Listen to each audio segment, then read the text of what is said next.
जय श्री राम। आपका रामचरितमानस में स्वागत है। राम सिया राम जय जय राम। राम सिया राम जय जय राम।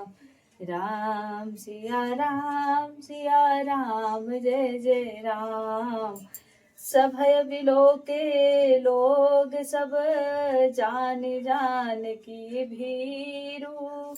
हृदय न हर्ष विषाद कछु बोले श्री रघुवीर।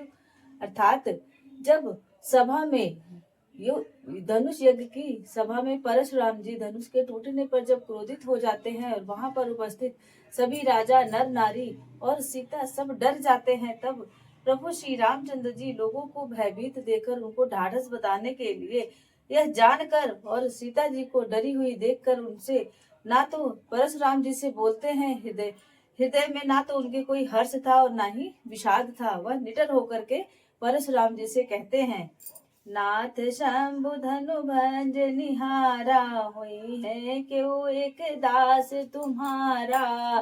प्रभु परशुराम जी से कहते हैं कि हे प्रभु, हे नाथ, शिव जी के जो धनुष तोड़ने वाला है वह कोई आपका परम दास ही होगा। और आयसु कह किन मोही सुन ऋषाय बोले मुन को ही।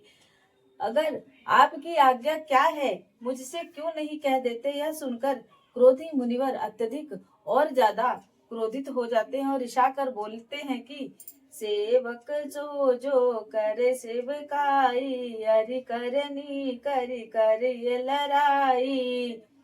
परशुराम जी क्रोधित हुए कहते हैं कि सेवक वही होता है जो सेवा करता है और जो शत्रु का काम करे उससे तो केवल लड़ाई ही की जाती है।